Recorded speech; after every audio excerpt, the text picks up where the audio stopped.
और भी खुलासा हुआ है, पता नहीं कितना, क्या बताऊं, बात बढ़ जाएगी बात में। जितने भी गैर हरकतें हैं सारी दज्जाल। दज्जाल क्या कहता है, जो दारू पीता मैं बड़ा खुश होता हूँ, मेरे 4 चांद लग जाते हैं। और दारू पी कर कितने ऐब होते हैं, फिर तो गति नरक की है या अखंड की, ये सारे कार्य। और बोलते क्या हो राज किताब में, माया करे कल से विकल, बुद्धि को पलट देती है, सदमार्ग से हटा करके दुर्गति के मार्ग पर खड़ा कर देती है। एक काम किसका हो जाता है, दज्जाल का। और दज्जाल को मारने वाला कौन है, ईसा और इमाम। और 2 कौन, जबरील और इसराफिल भेज दिए आमर, निगाहवानी राखियो मेरे खासे बंदों पर। वो निगाहवानी कहाँ से रखते हैं साथियों, असराफिल की आवाज़ आप सुन रहे हैं, जिब्रील जोश में इस आवाज़ को ला रहा है। तो ये वाणी जब झकझोड़ करती है तो हमारी बुद्धि सद्बुद्धि हो जाती है, कुबुद्धि रह जाती है। ये निगाहवानी रखता है जिब्रील और असराफिल भाई। बोलो श्री प्राणनाथ सदगुरु महाराज की। लोक जिमी आसमान के, लोक का मतलब 14 लोक के, इस जमीन मृत लोक हो या देवलोक के देवता भी क्यों ना हो, तिनके शब्द अकल चित मन, उनकी बुद्धि, उनका चित्त, उनका मन, उनका ज्ञान, 100 आंगू ना चल सके। कहाँ से, शून्य से आगे जा ही नहीं सकता। रहे हवा बीच सुन्न, हवा का मतलब, हवा तो कुरान में कहा है और शून्य हिंदू शास्त्रों में कहा है, इसके बीच ही रह जाते, इससे आगे नहीं जा सकता। ये बयान कहाँ लिखा है साथियों, वो भी दे दिया। ए सिपारे दूसरे, कुराने पाक के दूसरे सिपारे में ये बयान लिखा है, याविद कर लिखे बयान। क्या बयान लिखा है, बीच हवा के पलना, शून्य के बीच क्या 14 तबक झूलान। शून्य निराकार और पाताल के बीच ये 14 लोग ऐसे लटक रहे हैं जैसे कोई ऊपर झूला लटक रहा हो। लेकिन ये झूला किसके सहारे खड़ा है, इसी का भेद दुनिया वालों को पता नहीं चला। और आपको कहाँ से पता चला, किस प्रकरण से? ओ वाणी को पढ़ते हो या रटते हो, बस समझते हैं, मंथन करते हैं, पढ़ते हैं। वाणी के पाठ अखंड या सप्ताही करते हैं, मंथन करते हैं। मैं ये पूछ रहा हूँ, कोई भी नहीं बोलने वाला, क्या बात। सुंदर साथ जी, 14 तपक झूलान का प्रसंग कहाँ है? हो मेरी वासना तुम चलो अगम के पार, अगम पार पार अपार तहाँ तेरा करार। अगली चौपाई, तू कहा देखत इन इंड में, ए तो पड़ा उल्टो प्रतिबिंब। ये ऊपर की परछाई है, ये क्यों नहीं लटकेगी भाई? अगर आप मकान के मंडेरे पर खड़े हो जाएं और सूर्य आपकी दूसरी विपरीत दिशा से, तो आपकी परछाई नीचे जाएगी जाएगी, ऊपर ही रहेगी। ये अकल का ताला किसने खोला? विजयाभिनंदन बुद्ध निष्कलंक श्री प्राणनाथ जी ने। भूले सब जुदे पड़े, भूले सब जुदे पड़े, भूल के कारण, क्योंकि भूल बनी का खेल है। मायना सबों का एक, सबों का बेसबी बेनमून निराकार और निरंजन, सबका मायना एक ही है कि अलग अलग? एक ही। ए सतगुरु हादी बिना, सतगुरु कौन है? श्यामा जी।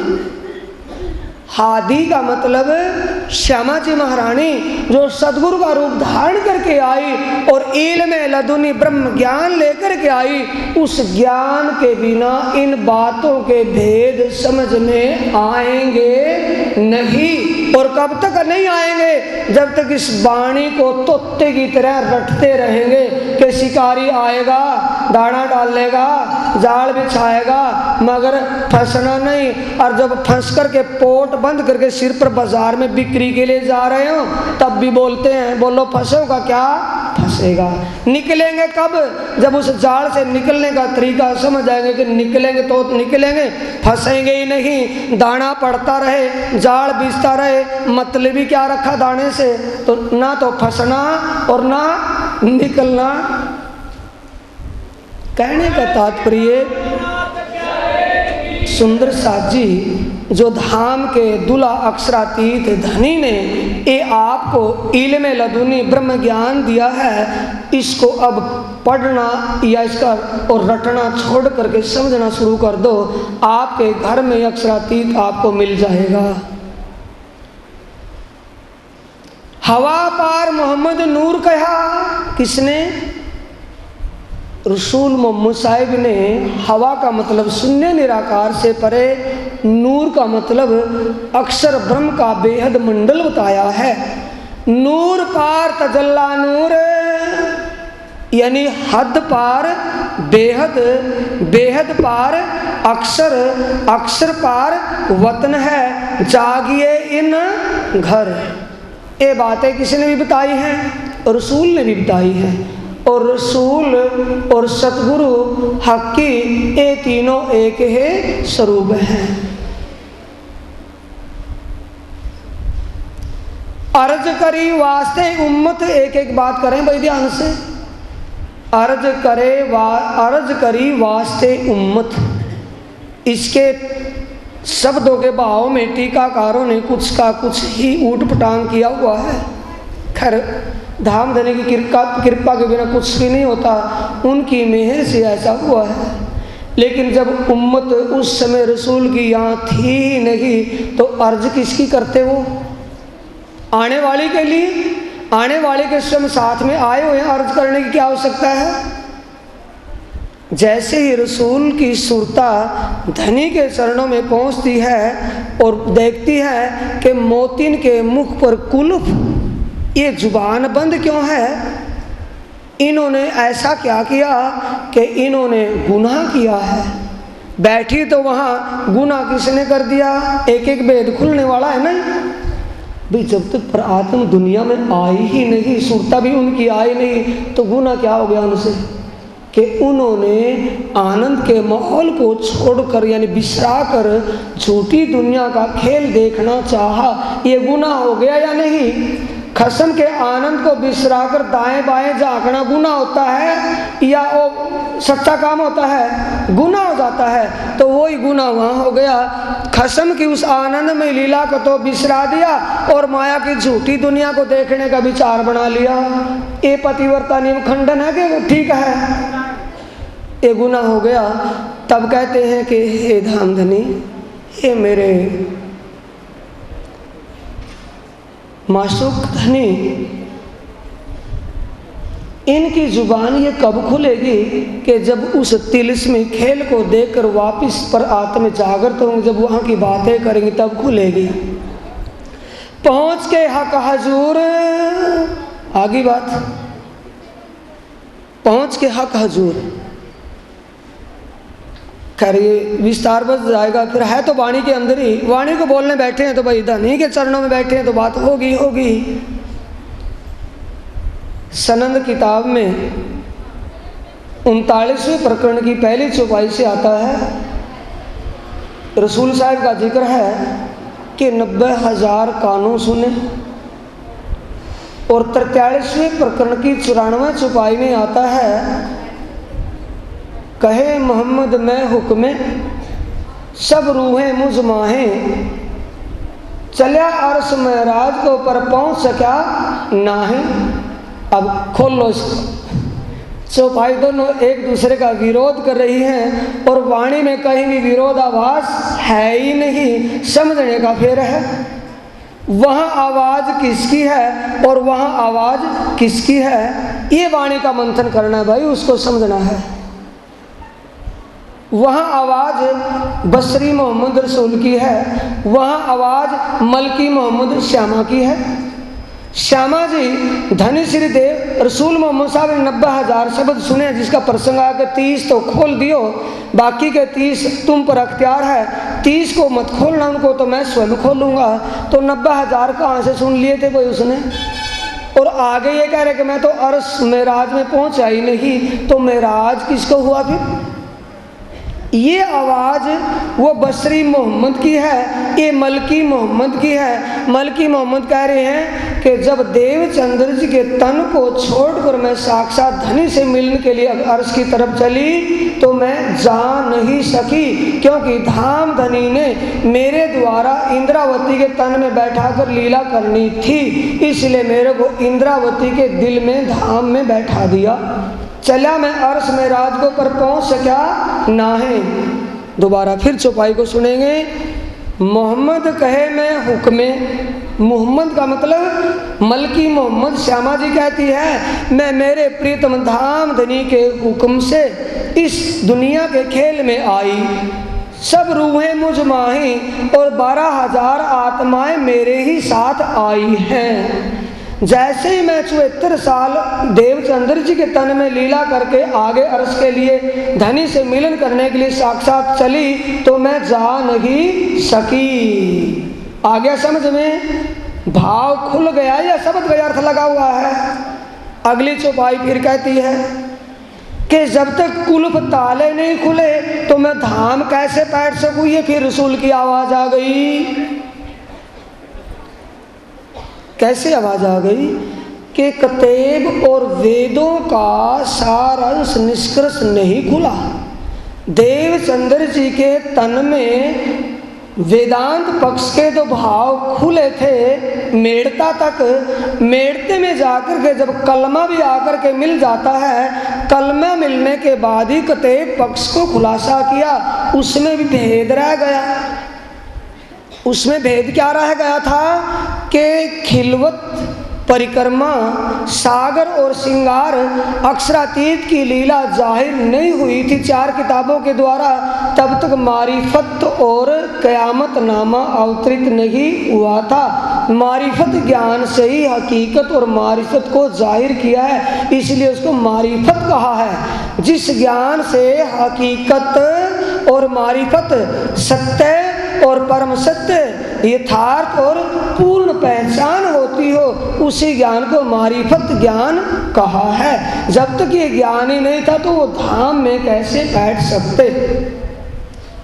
बोलो श्री प्राणनाथ प्यारे की जय, श्री सतगुरु महाराज की।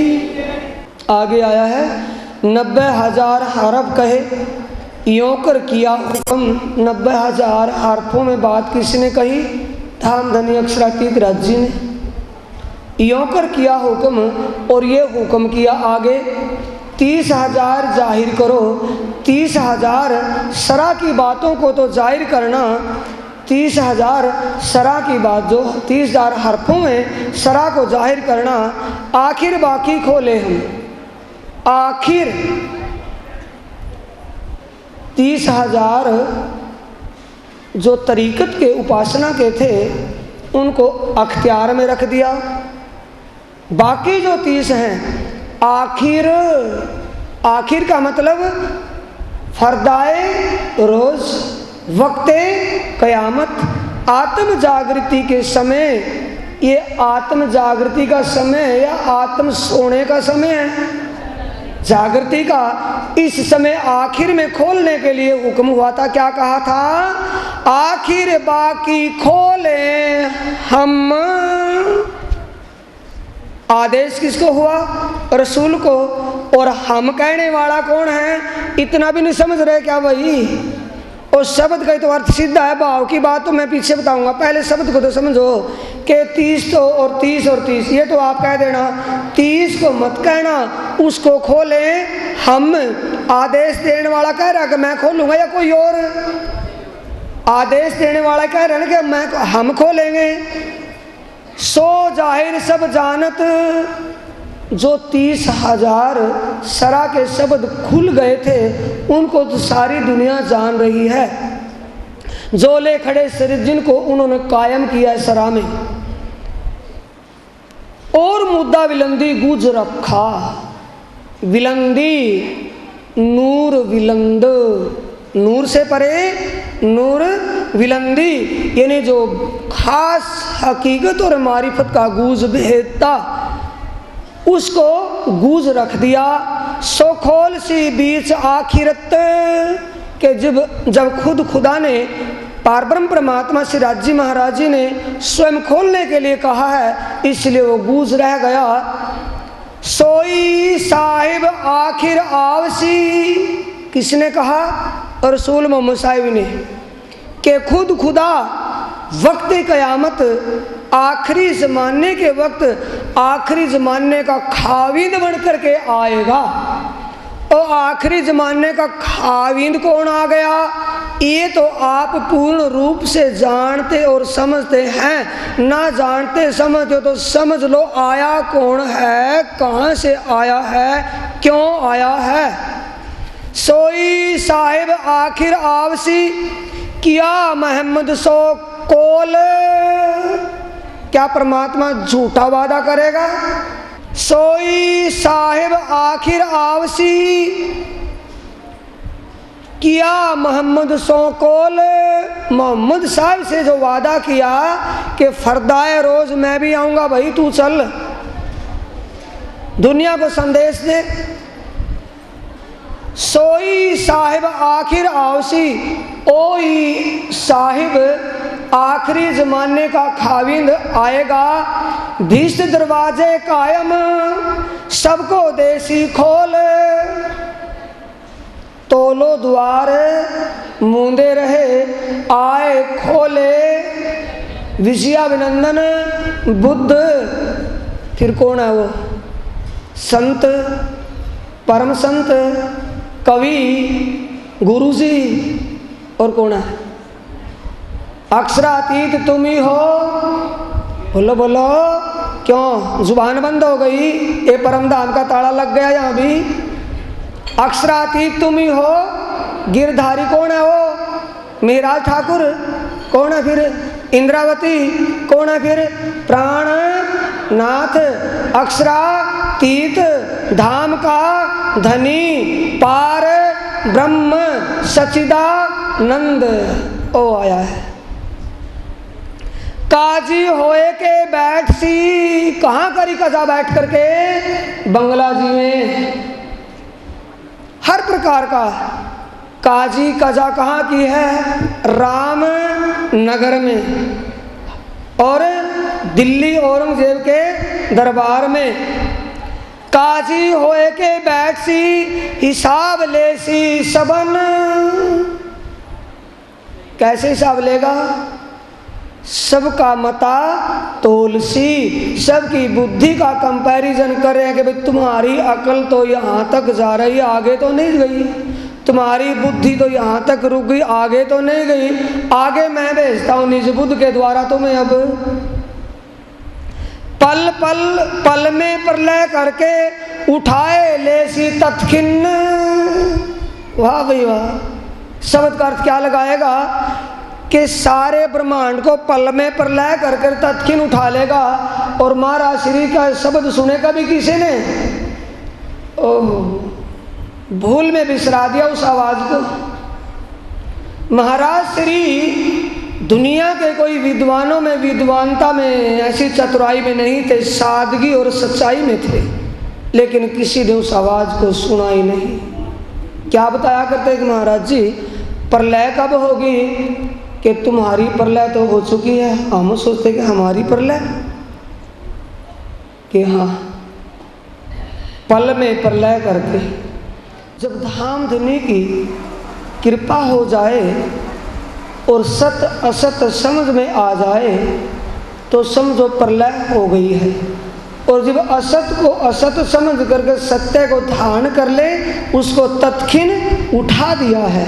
तो भाई उठने में तत्खिन में बोलो कितनी देर लगे? पढ़ते पढ़ते तो सारी जिंदगी पढ़ते रहो। और जब सतगुरु की व धाम धनी की अगर मेहर कृपा हो जाए तो समझ में आने में कितनी देर लगेगी? पढ़ने में तो देर लग सकती है, लेकिन समझने में जब उनकी कृपा हो और समझ करके जब सत्य असत को समझ करके और सत्य को धारण करके जब चल पड़े तो उसको क्या कहते हैं, उठाए लिए तत्खिन, उसकी प्रलय भी होगी और उठा भी लिया। हम जाहिर अर्थ लेके क्या करते कि जब ये सारा आलम खत्म हो जाएगा हम भी उठ जाएंगे, और आप तो उठ करके बैठे हैं। नहीं समझ में आई? चौपाई है आपके पास? सूता हो सो, जागा हो सो, बैठा बैठा सो, ठाडा ठाडा सो, पाँव भर सोए, यूँ तैयारी कीजिए। तो आप तो उठ करके बैठ के भी खड़े और ठाडे हैं, तो आगे कदम क्यों नहीं रखते? झिझक किस बात की है? सुहागिन कब को लाएंगे?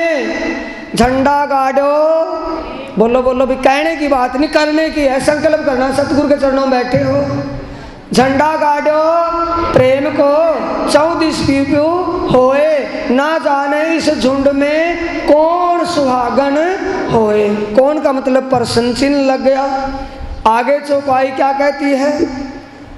कीर्तन किताब का 95वें प्रकरण की पहली चौपाई कहती है, सोई सुहागिन धाम में जो इत करसी रोशन, तोल मोल दिल माफक देसी सुख सबन। और सुहागिन कहाँ की है? धाम की सुहागिन है। तो आप उस अक्षरातीत को दुनी में जाहिर करने में अगर दौड़ में आगे चलोगे तो आप सुहागिन धाम की हैं। अगर तोते की तरह रटते ही रहोगे तो आप सुहागिन नहीं, दोहागन धाम की। बोलो श्री प्राणनाथ सदगुरु महाराज की। ये सब उम्मत कारने, किसके कारण? अपनी उम्मत के लिए। आखिर करी शरत, वादा किसने किया? बोलो तो सही, वादा किसने किया? धाम धनी और दूसरे जाहिर में रसूल साहिब ने। देसी भिष्ट सबन को, भिष्ट किसके लिए होगी? आत्माओं के लिए या जीवों के लिए? वही जीवों के लिए। सब जीवों को बहिष दे करके अपने अपरात्म में जाग जाएंगी। सो रूह अल्लाह की बरकत, किसकी कृपा से? कारने आखिर करी शरत, किस उम्मत के लिए करी है? ये मुसलमान उम्मत है या आप उम्मत हो?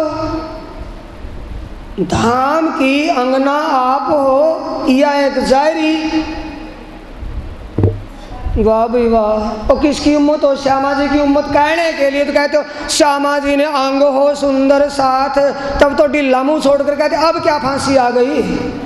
किसकी उम्मत हो? श्यामा की उम्मत है किसी और की? श्यामा की उम्मत। दावे से कह दो कि श्यामा की उम्मत है, सीधी सी बात है।